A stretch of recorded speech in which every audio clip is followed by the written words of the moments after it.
Hey guys, welcome on back to a Monday edition of the GSMC Football Podcast. I'm your host, as always, Matthew Quinn, and we're brought to you, of course, by the GSMC Sports Network. We have a great show for you today.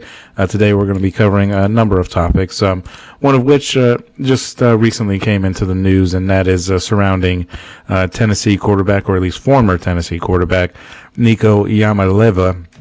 And I might be getting that name wrong. I apologize. I'm not great with pronouncing names, but the issues surrounding him and his NIL issues, which are causing him to move on into the transfer portal, so he will no longer be Tennessee's quarterback. We're going to talk a bit about that. We're also going to do a couple of season previews, both in the NFL and, of course, in college football. In the NFL, we're going to do the Chargers and the Broncos, and then we're going to top it off with our college corner, talking about two ACC teams in Florida State and Miami. So make sure you stick around for later in the show, and we'll be diving into that college corner and giving you the previews for both of those teams. So before we start, I would like to ask that you guys like and follow the show as always. If you've got a question during the show or just a message that you just want to, put out there and, have us talk about, then definitely go ahead and hit up our super chat. Your input is a big part of what makes this show great after all, and we thrive on your energy and your insights. Whether it's a quick comment, a thoughtful question, or an opinion that you just want to share, don't hesitate to drop it in the chat. Now, if you want to make absolutely sure that your message sticks out and gets featured on the show, there's an easy way to do that. Use the super chat feature. Just click the $ at the bottom of the chat box to send in your super chat. This guarantees that your message gets on the air, and it's also a fantastic way to support our channel. We rely on your support to keep bringing you the sports content that you love, and we appreciate every single bit of your support. So go ahead, let us know what you're thinking. Hit that super chat button, and let's keep the show interactive and exciting. And if you prefer, you can always go to the website at gsmcsports.net to tip, donate, and leave a question or a comment there. We couldn't do what we do without you guys, so we're so thankful to have you guys as part of our community. And once again, the website, if you want to visit that, is gsmcsports.net to tip, donate, or leave a question or a comment right there. So let's go ahead and get into the first part of our show here. We're going to talk a little bit about the Nico Iamaleava issues with his NIL deal, which are basically causing him to no longer be the quarterback for the Tennessee Volunteers this upcoming season. They were looking to have a pretty promising season with Nico there at quarterback. Everything was set up for him to potentially take this coming season and then make it into a potential draft prospect outlook, because he was one of the large class of talented quarterbacks that are coming out this coming off season after the college football season. The whole issue with him is they're, of course, parting ways since they couldn't come to an agreement on an NIL deal. Nico submitted paperwork to enter the transfer portal and is expected to leave Tennessee. And his departure comes after basically an unsuccessful attempt to renegotiate his name, image, and likeness contract, the NIL deals that he has, which led to the school to cut ties with him after the stalemate essentially went public over the weekend, and then he skipped practice on Friday ahead of their spring game. So he was basically trying to get a new deal ahead of that spring game. That was his goal. Just to kind of give you an idea, a little background about him, he's the number 2 recruit coming out of high school, behind only Arch Manning, who is a very highly publicized top quarterback that's supposed to be in college football this coming season for Texas. So Nico reportedly was earning about $2.4 million in the last year of his original $8 million NIL deal.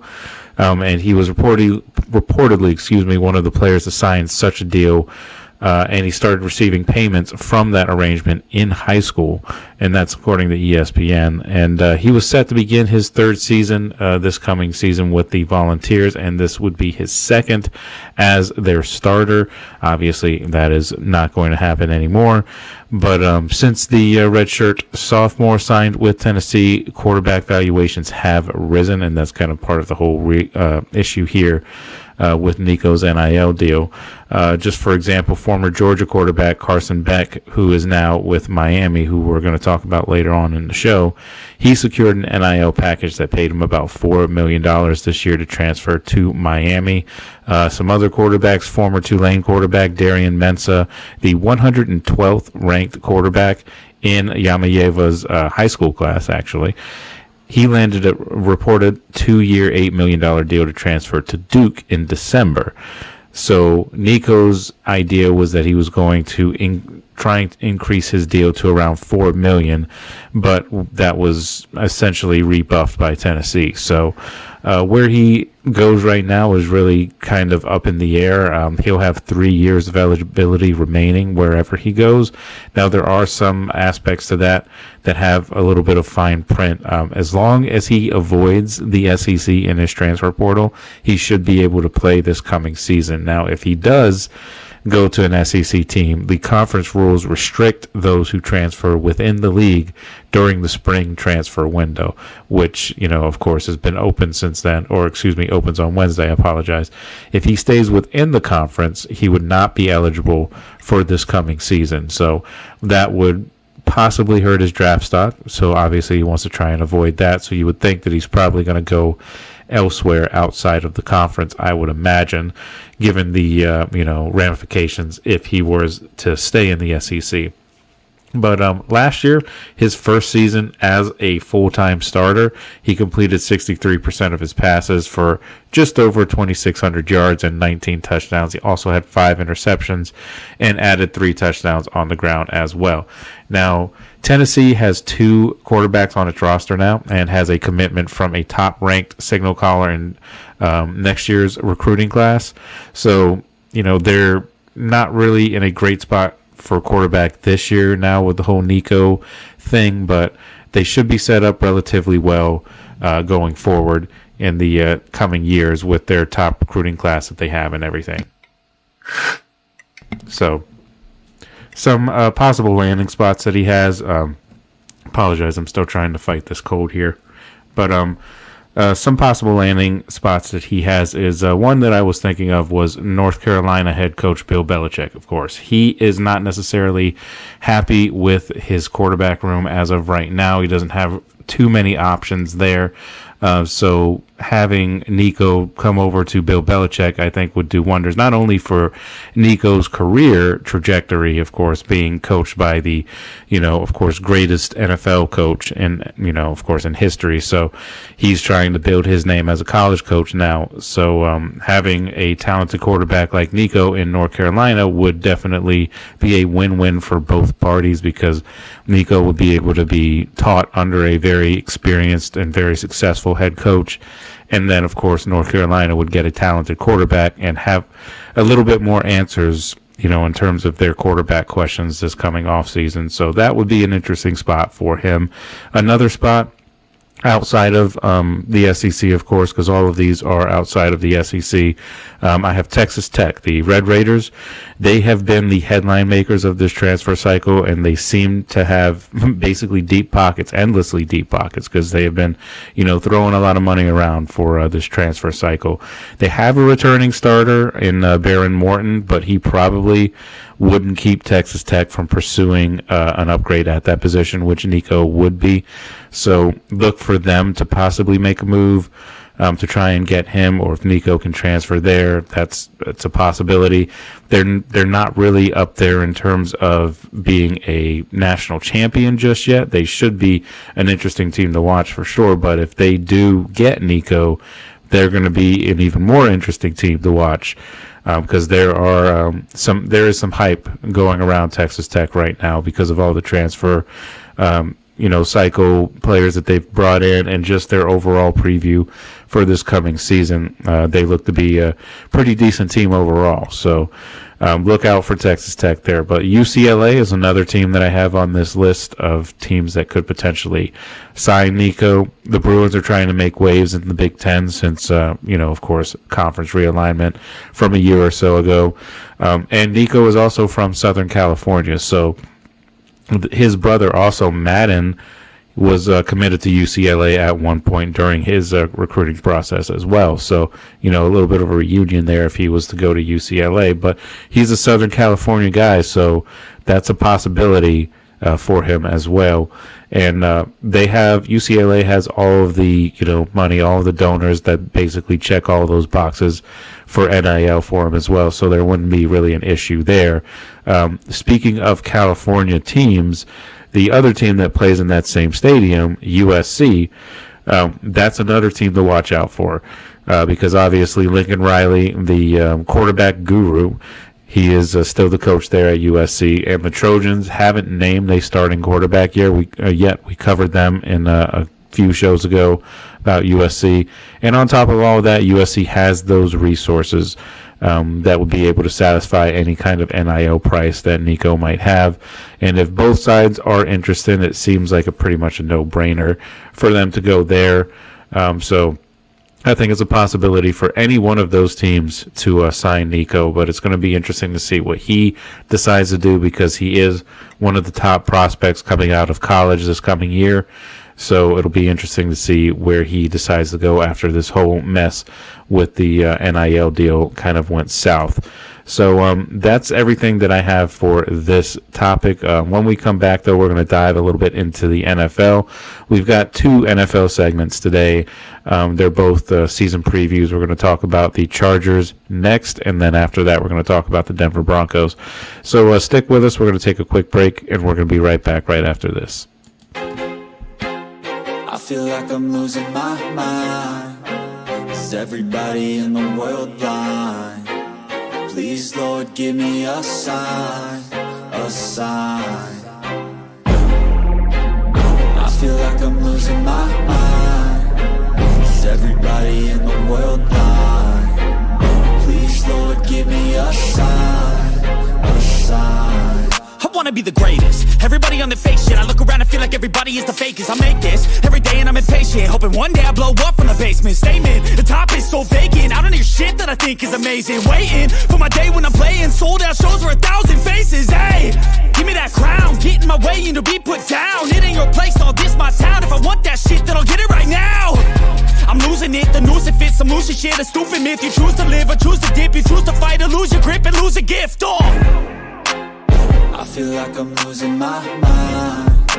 Is everybody in the world blind? Please, Lord, give me a sign, a sign. I feel like I'm losing my mind. Is everybody in the world blind? All right, guys, welcome back to the show. Before we go ahead and get into our next segment here, when we're talking about a little bit of NFL, before we do that, just want to remind you guys that if you have any questions or any comments or anything that you want to share or contribute to the show, definitely go ahead and do that through our super chat. That's gsmcsports.net. If you want to tip, donate, or just leave a question or comment there, anything that you want to do to get your voice heard, go ahead and hit it in the super chat button. So let's go ahead and get into the next segment of our show here. Best worst case scenario, we're going to be doing the San Diego. You can tell how old I am. The LA Chargers.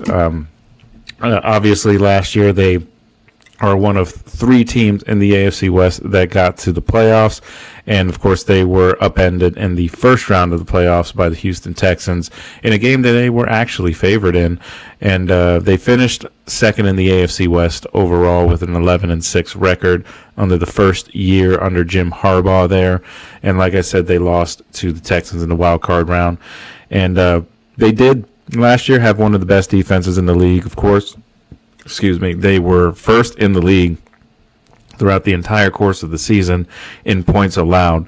They, didn't really falter from that spot. They were solid all across the board, very consistent throughout the whole course of the season, which is really not too much of a surprise under Jim Harbaugh. When Jim Harbaugh was at Michigan, and then, of course, before that when he was at San Francisco, they always had really good defenses under Jim Harbaugh, so not really much of a surprise there. They already had the talent there, and then, of course, bringing Jim Harbaugh in just accentuated how good their defense could be. They were 8th in the league in interceptions, 7th in the league in sacks. So they were very productive on defense, all across the board. Justin Herbert did deal with a couple injuries early on in the season that kind of stunted his, groove a little bit. But as he got going, when he started to get more healthy, he started to really find his groove and ended up having a pretty solid season overall. 3,800 yards passing, 23 touchdowns, and just threw 3 interceptions. So definitely good statistical numbers there for Justin Herbert. Another bright spot on their offense last year was Ladd McConkey, the rookie wide receiver out of Georgia. He ended up having a tremendous year for a rookie. A tremendous year, really, when you just think just in general receivers. He had 1,100 yards receiving and 7 touchdowns. So definitely there are pieces there on offense to where the Chargers can, make some noise and possibly contend for that AFC West this particular year. But it's going to be a tough division, as it typically always is, but even more so this year with Denver also, expected to make a pretty big jump from their playoff appearance last year. And then, of course, you still have the Chiefs, who are always the Chiefs.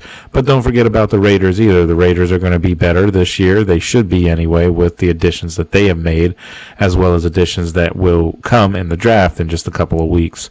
So the Raiders will be tough. So every team in that division is going to be better in some way, except for you could probably maybe make the argument that the Chiefs aren't necessarily better this year, but they still have Patrick Mahomes and Andy Reid and Travis Kelce and all those guys. So they're going to be tough to beat regardless. So some of the things that they have done this offseason, one of the more notable departures that they had this year was Joey Bosa. They released him midway through the free agency period, and then the Buffalo Bills ended up snatching him up. So he's playing over in Buffalo now, and they went ahead and they re-signed Khalil Mack as well.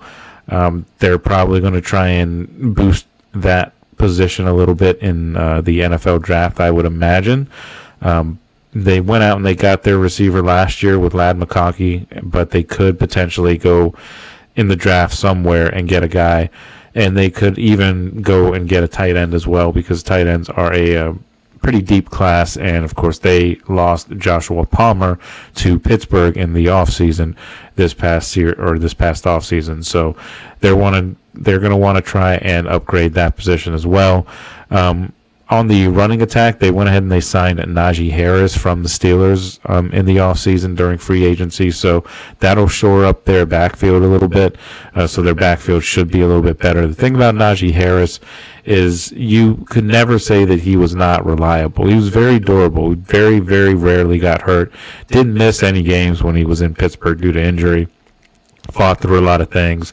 Didn't have the best offensive coordinator in his entire time in Pittsburgh. Also didn't have the best quarterback, or just not the greatest situation overall for Najee Harris. And I expect him to be very successful in LA in his first season, because he finally has a really good quarterback, and he has a decent offense around him, and he has a good coach around him as well. So they should be able to get the most out of Najee Harris.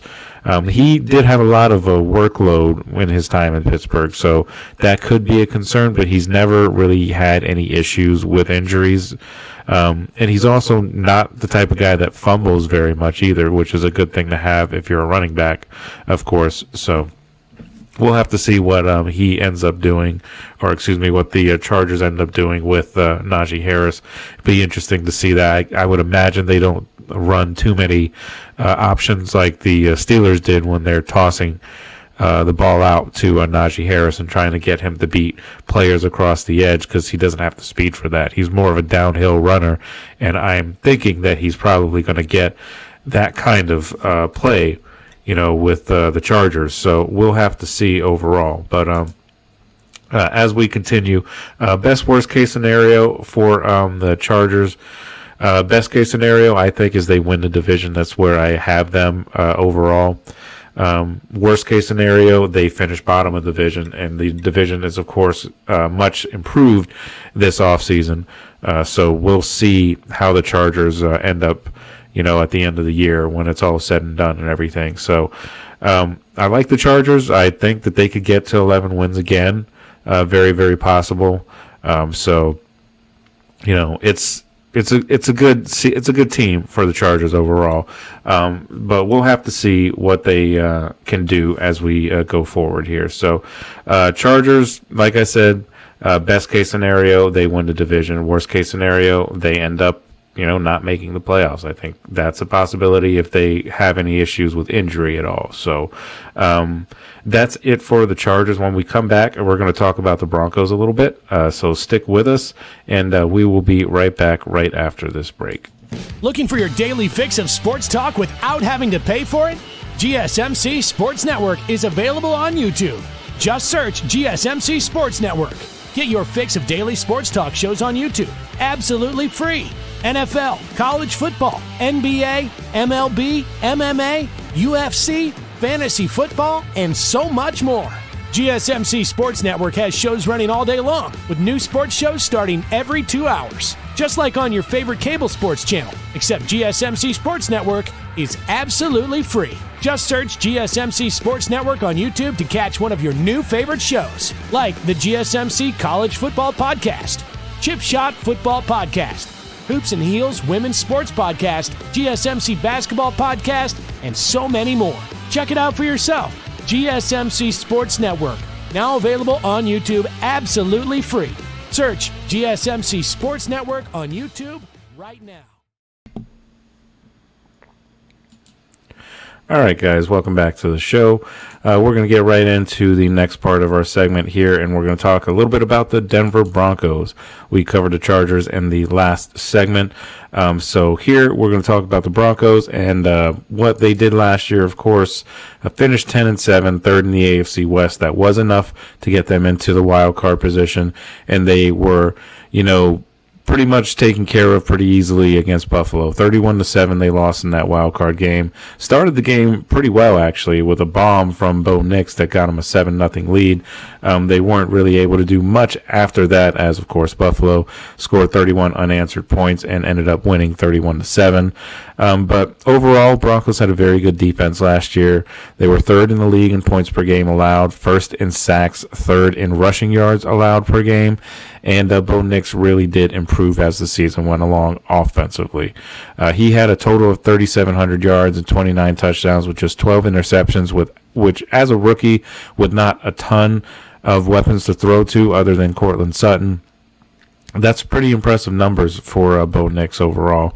He also rushed for 430 yards and 4 touchdowns, and a pretty underrated part of his game is his ability to escape the pocket and his ability to get, outside the pocket and make some plays with his legs. So in the offseason this year, they have done a pretty good job free agency-wise. Brought in some good players like Dre Greenlaw from San Francisco, Talanoa Hufanga also from San Francisco. They went ahead and brought both of those guys in, and they, of course, re-signed DJ Jones on that defensive line. So good move for the Broncos overall in free agency. So their whole goal this offseason is they're going to want to build around Bo Nix and try and build off of that momentum that they got last year by making the playoffs and breaking that playoff streak. It was the first time they made the playoffs since the Peyton Manning years. So they were definitely a much improved team than they were when they had Russell Wilson leading the charge. And then, of course, Sean Payton's first year as the Broncos head coach wasn't great either. But now that they have a whole new system in, he's got his quarterback, and they have actually turned the corner, and they've looked pretty good this past year, and they look to be even better this coming season and should be one of those 3 teams that are competing for the AFC West along with Kansas City, of course. Their biggest thing, like I said, is they need to get some wide receiver help to pair with Cortland Sutton, because Sutton is a solid receiver, solid number 1 guy, but you want to definitely go after somebody in the draft, I would think, because free agency-wise, it's kind of dried up. There's not too many receivers out there unless they're just, depth pieces you want to throw on your roster, but they also could be looking to develop the running back room as well. They lost Javonte Williams to the Cowboys in the offseason, and there was talk that they could draft a running back this upcoming draft, because it's a very deep draft class, and the Broncos draft at 20.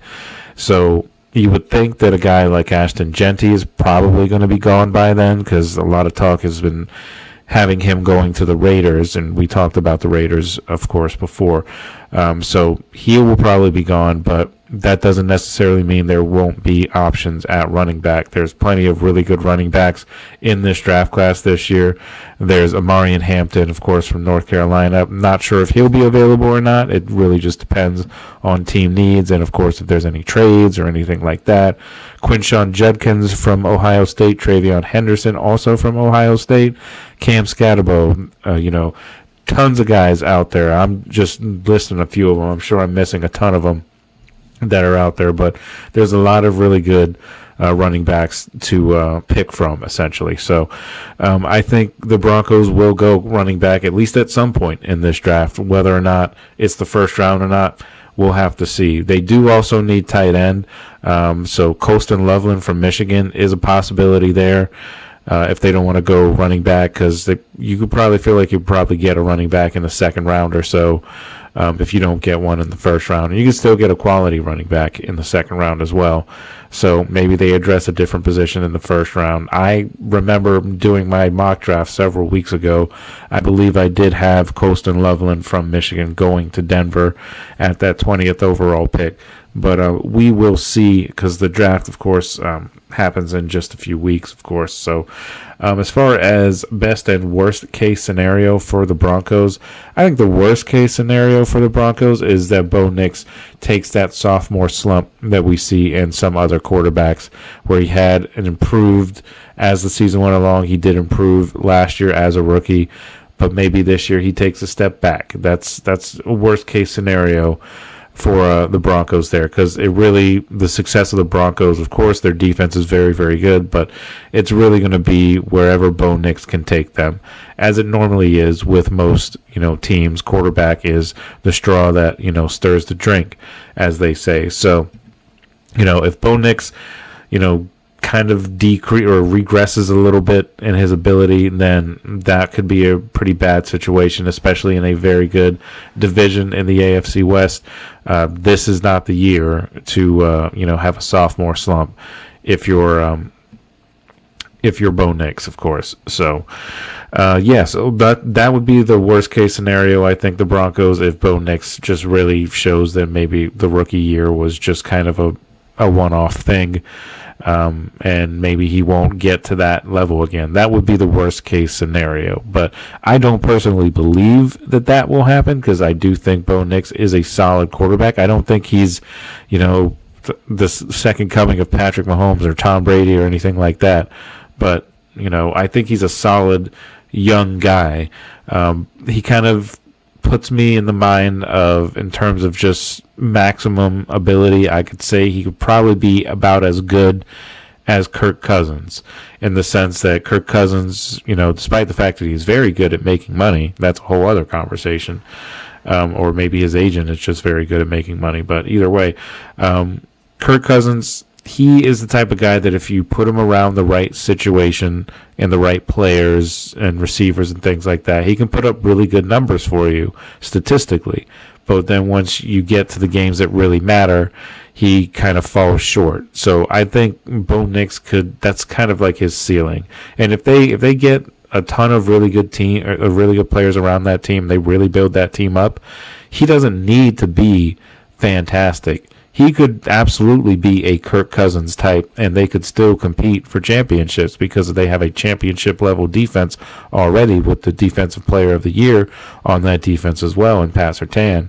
But they also have a ton of other talent on that defense, not just Pat Surtain. He's just, of course, the best player on that defense. But Nick Bonino is another guy that's really, really good. He was in conversations as like a dark horse for Defensive Player of the Year last year. So it's very possible that the Broncos can really take a step forward with that really good defense that they had last year, and they could really make some noise. Best case scenario for the Broncos would be winning this division. I have them at the same type of best case scenario as the Chargers, because I do believe that there are 3 teams in this division that could realistically win this division. And of course that is the Chiefs being one of them, and then of course the Chargers and the Broncos. I don't think the Raiders are quite there yet. I still think they need some other pieces around them, but I think the Chargers are pretty well built, and I think the Broncos are very well built. I think the Broncos are probably the second best team in that division, behind the Kansas City Chiefs, of course, but it's neck and neck between them and the Chargers, I think, in terms of who the better team is.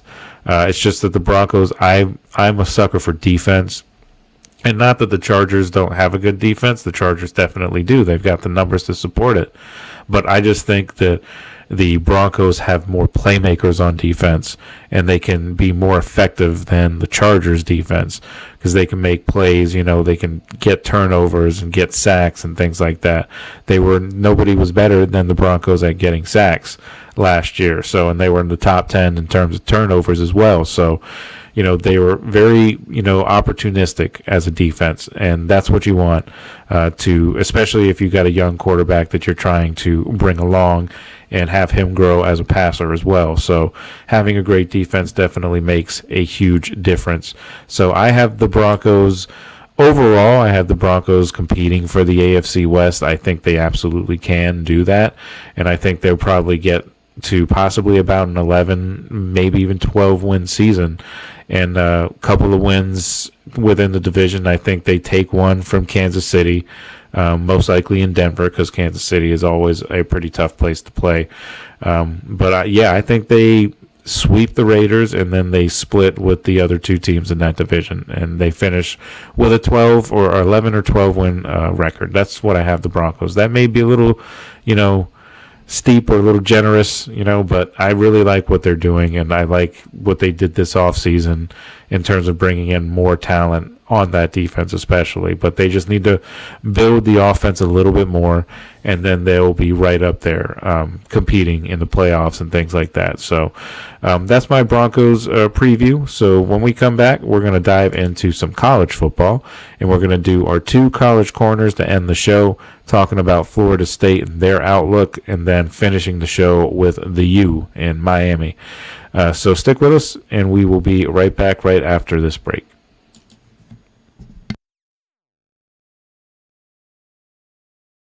For the best and latest podcasts available anywhere, go to the podcast app on your cell phone and type in GSMC to access free content-rich podcasts on health and wellness, book reviews, sports, entertainment, relationships, social media, movies, technology, finance, and even weird news. Subscribe and download the GSMC Podcast Network's family of shows, available everywhere podcasts are found.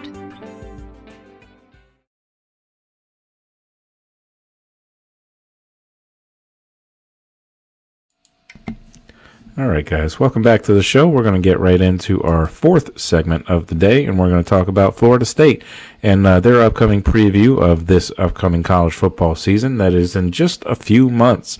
Before you know it, we're going to be talking about, first game or week 0, in college football, so it'll be fun. But diving into Florida State here, last year was, you could just say that it was a year to forget for Florida State. Had a abysmal 2-10 season, historically bad year under Mike Norvell.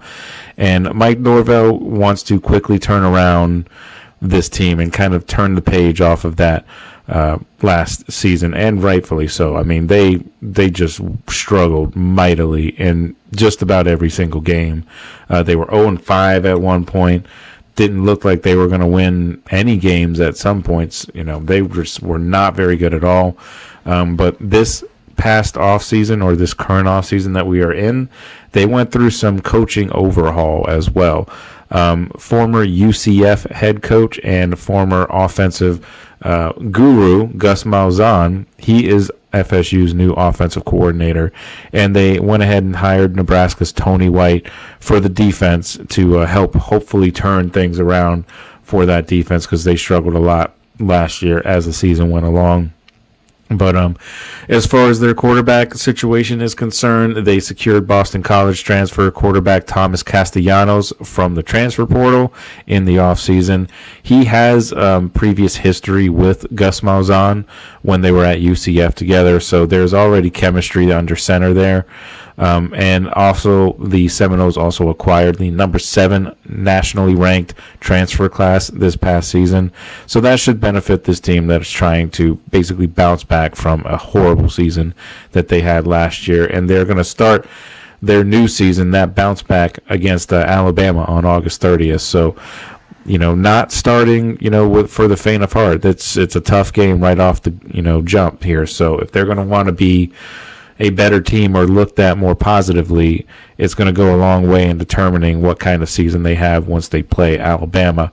If they can get by that game somehow, then, who knows, maybe Florida State can have a pretty special season. Alabama, of course, not the number 1 team in the SEC anymore, but they're still, a solid team, still very well coached, and, still got a ton of really good recruits coming in Alabama every year. So they're always going to be tough. So it's a home game, though, so maybe, that'll ease some minds of the Seminole spectators anyway. So, like I said, that's going to go a long way in determining how good they can really be. So they enter this spring practice with 32 newcomers overall, 19 transfers and 13 true freshmen.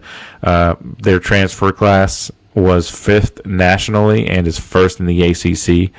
And taking a look at Gus Malzahn, some of his numbers, in the past, his offenses have typically averaged about 450 yards per game in his 19 seasons as an offensive coordinator or a head coach, going into year 20 as a coach this year. So, and of course, White has also produced a top 25 defense in each of the last 4 seasons at 2 different programs, one being Syracuse and then, of course, with Nebraska.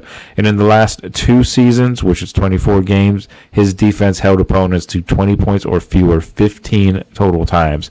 So definitely an improvement defensively if he can get that same mindset and that same production that he got at Syracuse and Nebraska.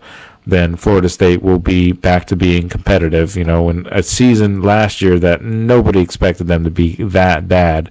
And, really, maybe they weren't necessarily talent-wise that bad. It just, nothing really seemed to go right for Florida State last year. And as a Gators fan, of course, I love to see it. But, if you're a Seminole fan, that's a year to forget for sure. But, taking some more notes on White, his 2024 defense at Nebraska was 1st in the country since 2021 to not allow a rushing touchdown at home. So very impressive stat there, especially Nebraska playing in the Big Ten. It's not an easy conference, of course. So having Nebraska being able to hold teams like that and hold teams without rushing touchdown just speaks to the defensive line of of course, of White there. But at Tulsa, when we're just kind of bouncing around here, at Tulsa in 2007, the first year Mike Norvell, Gus Malzahn were on the same coaching staff, they produced the only season in NCAA history with a 5,000-yard passer, 3 1,000-yard receivers, and a 1,000-yard rusher. So unprecedented numbers right there. And if they can duplicate that or at least come close to that, then Florida State could have a very dangerous team overall. Norvell was coached in 114 all-conference players and 14 All-Americans and ranks 4th among active head coaches with 4 conference championship game appearances. And Castellanos, who spent his freshman season at UCF under Gus Malzahn, comes to Florida State with a total career numbers of 4,921 total yards of offense in 21 games that he played for Boston College in 2023 and 2024. So they have a lot of the right pieces in place to bounce back and have a much better year than a 2-win season that they had last year. But they also do have a pretty tough schedule. Playing in the ACC, there's several teams that are going to be better. They have that end-of-season game against Florida that should be tough as well. That is going to be in Gainesville, so that'll be tough to win that game. And then, of course, they start with Alabama. That's a tough one. Clemson's going to be better this year as well. So there's going to be a lot of obstacles that they're going to have to overcome to get to where they need to get to. But you have to think that they're going to be better than a 2-win team this coming season. I cannot imagine Florida State coming out and being as bad as they were last year this coming season. And if it does happen, then you got to figure that Mike Norvell is probably not going to be around much longer, especially with him bringing in a whole new coaching staff and to hopefully, turn this misfortune of these past couple of seasons around. Because they came from a couple of years ago when they won the ACC, and then they started last year on a 0-5 record and ended up finishing 2-10. So not really the bounce back or not the continuation of the momentum from that previous season in which they won the ACC. Not what you want to see if you're a Florida State fan, but it's still super early. Of course, we're still in spring ball, so a lot can change between now and then. Guys could enter the transfer portal and things like that. We've seen it with the issue with Tennessee quarterback Nico Iamaleava. So anything could happen. They could, add some more players. Who knows? And, this is going to be a very tough start to the season for Florida State playing against Alabama. But like I said, it's at home. The players and the coaches are going to be hungry and determined to get off to a much better start this coming season. So I would not be surprised if Florida State comes out and they have a really, really good game against Alabama and possibly even beat them. It's very possible because Alabama is not the juggernaut that they once were when they had Nick Saban, and all those guys that just came, coming in every single year and just immediately were All-Americans, just seemingly a revolving door of All-Americans at Alabama, competing for national championships just about every single year. And Florida State wants to get back to that point because Florida State, there was a time there where Florida State were right up there as, the team or one of the teams to beat to get to a national championship. Even in the 90s, they did that too between them and Florida. Those are the two teams, and Miami, of course, who always were right up there, competing for national championships. And Nebraska as well. Nebraska has not gotten quite to that, place ever since the 90s. But in the 90s, a lot of people forget Nebraska were a force to be reckoned with, and they were very, very good. So Florida State were right up in there too, so during that era. So they want to get back to that era, or even get back to the era with Jameis Winston when they won a national title there. They were very good that year as well, and Jameis Winston was outstanding for Florida State in the couple years that he was there. So Florida State should be an interesting year. I could see them, they're going to be better than 2 wins. I can't imagine they go 2-10 again this year, especially with the additions that they have made, especially on the coaching side. But just, overall on the roster, I think they've done a good job trying to turn it over. They lost some talent in the NFL draft, as you typically do every single year. But I think they're going to be better. I think they're going to be probably about a 7-win team. Give or take, depending on what the quarterback situation goes like with Gus Malzahn, with the familiarity that he has with the with the quarterback Castellanos. So we'll see how that all kind of shakes out as the season gets going in the next few months or so. But yeah, so that's what I have Florida State as, probably about a 7-6, and maybe 8-5 sort of team. Not a playoff team, of course, but, should be a competitive team, much better than they were last year, which isn't saying much because 2 wins, you can be better than 2 wins at week 3, so, and still have a pretty bad year overall. But that's what I have for Florida State. When we come back, we're going to end the show talking about Florida State's cross-state rival, the Miami Hurricanes. So stick with us, and we will be right back right after this last break.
All right, guys, welcome on back to the final segment of the show. We're going to talk a little bit more ACC football, but we're going to talk about the Miami Hurricanes, the arch rival of the Florida State Seminoles.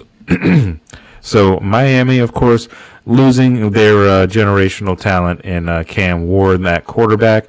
That's their biggest loss, of course. They've lost a number of other guys as well, but that is the biggest loss for the Miami Hurricanes. Cam Ward no longer there. They also lost starting running back Damian Martinez, 2 other starting caliber running backs in Ajay Allen. He transferred to FIU, and Chris Johnson Jr., who transferred to SMU. The top 4 receivers in Xavier Restrepo, Isaiah Horton, both of those guys transferred to Alabama. Jacoby George and Sam Brown. The top 3 tight ends in Elijah Arroyo, Cam McCormick, and Riley Williams, who transferred to Oregon State, and 2 starting offensive linemen in left guard Jalen Rivers and center Zach Carpenter. That's all the guys that left on offense for this team. So that's a lot of guys, a lot of outgoing talent for sure. One of the bigger moves that they've made, or more notable moves that they've made, was transferring quarterback Carson Beck, signing with Miami, coming over from Georgia, of course, and suffering that injury in that SEC championship game. Carson Beck did. Carson Beck was actually one of the guys who was listed to be a potential NFL draft pick this year, but he forewent the NFL draft and decided to come back for another season of college football, but he decided to transfer to Miami. And we talked a little bit about his NIL deal, got him about $4 million to transfer to Miami. So obviously that was probably a good factor into why he decided to do that. Could make more money in that situation. Plus, he can really build his legacy a little bit better and his draft prospect or draft status by going to a team that was in desperate need of a quarterback since Cam Ward left. But he is recovering from that elbow injury. But he is on schedule for his recovery, so he should be good to go by the time we start college football in the fall. So not too many issues there. For the spring, the opportunity to compete for the backup quarterback job is there just because of the whole Carson Beck injury. So he's not throwing as much. So the guys in the quarterback room, redshirt sophomore Emory Williams, redshirt freshman Judd Anderson, and true freshman Luke Nickel. Those are the guys that are going to be battling out for spots in the quarterback room.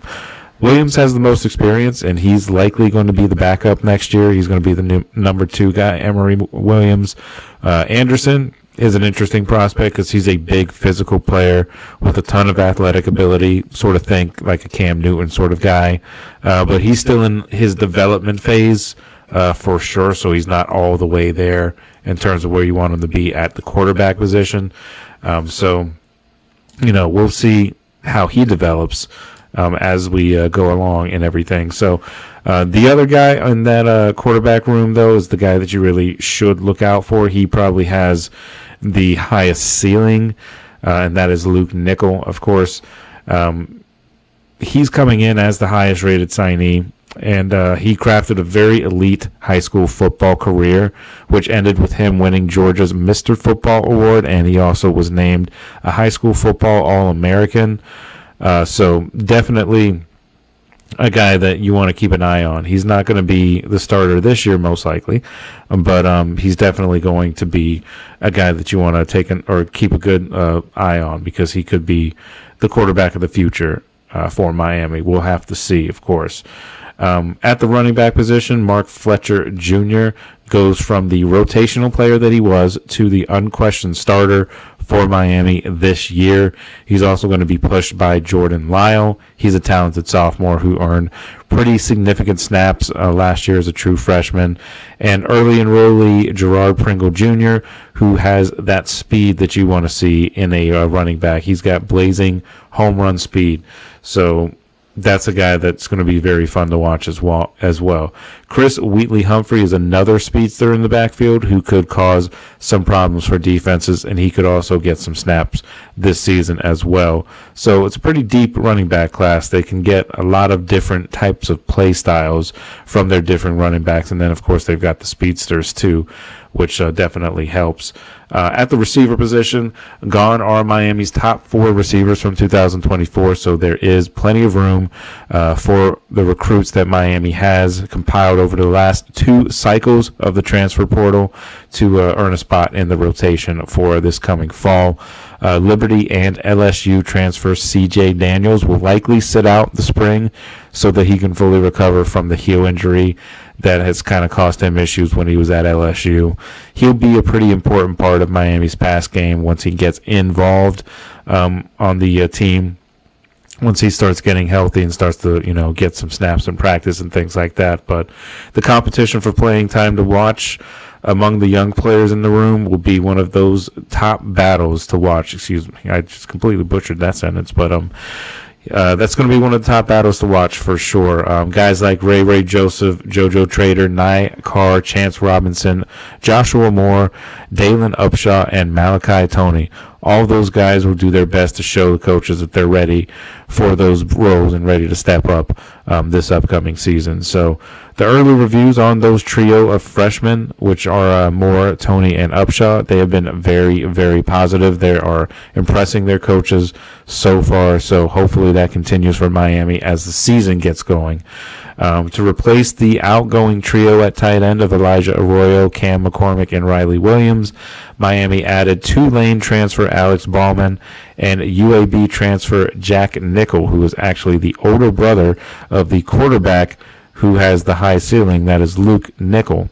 So when you add Ballman and Nickel to that undersized playmaker, Elijah Lofton, there's a lot to like at the Miami, at the tight end position for Miami this year. They lost, of course, Elijah Arroyo, who is, going to be very difficult to replace, but they feel like they're in pretty good shape overall at that position. So that'll be another position to watch as spring ball keeps going, and then we work our way to, of course, the regular season that starts in just a few months. So Brock Schott, he also has a great combination of size and skill across multiple areas, but Miami needs to replace 2 outgoing starters, but the talent is already on the roster, so they should be able to handle that for the most part, but we shall see. On the offensive line, 6'9" JUCO standout Markel Bell will move from part-time starter like he was last year to a full-time starter at left tackle this coming season. He started a handful of games when Jalen Rivers was injured last year, and he played in every game rotationally as well. He grew by leaps and bounds through the season and will have a starting spot most likely locked down, you would imagine, barring any kind of injuries or anything like that.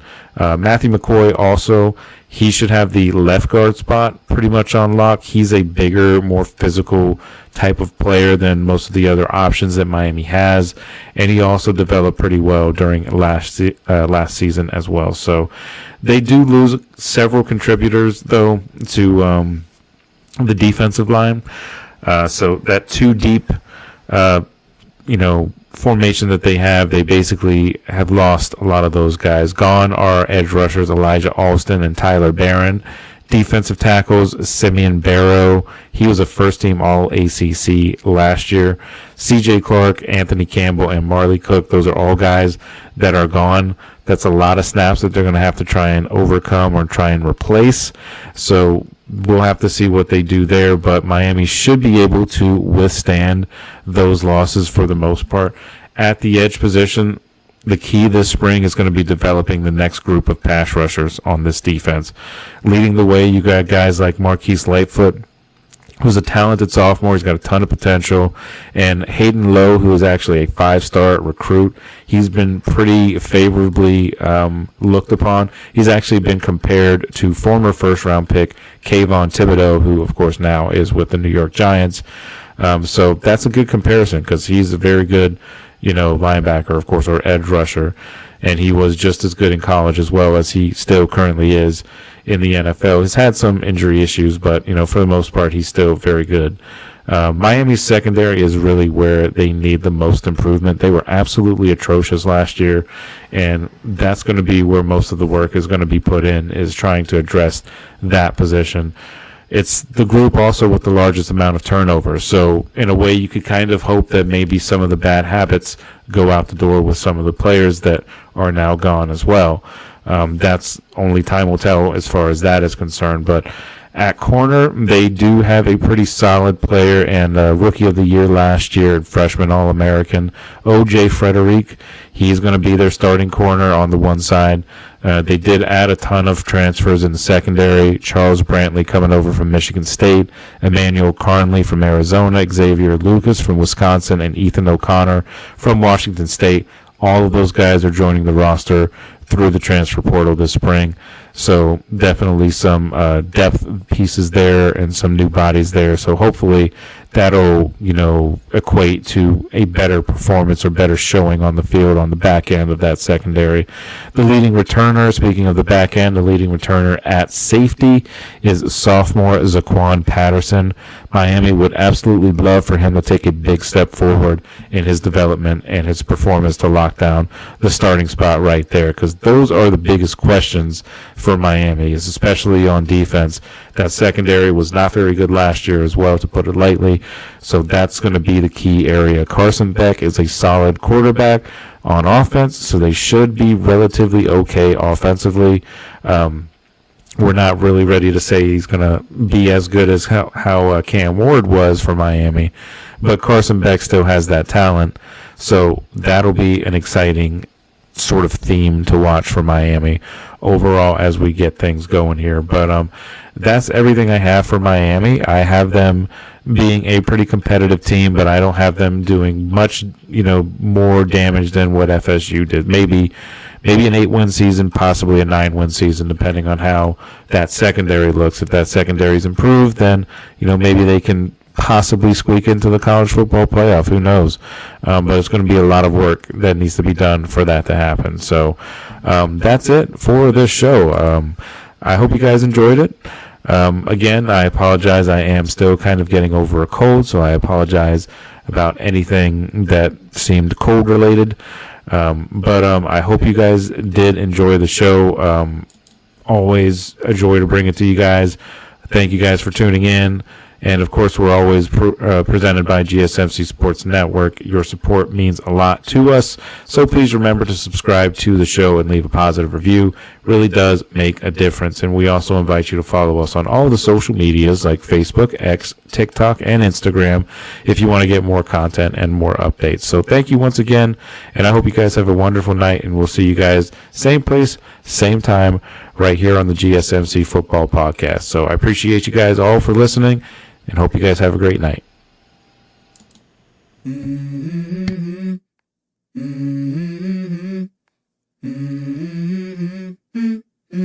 Let's go. I wake up to a little bit of drool on my pillow, feel like it's gonna be a bad day. Yeah, I'm tired of shit, and the coffee ain't hit yet, damn, ain't that great.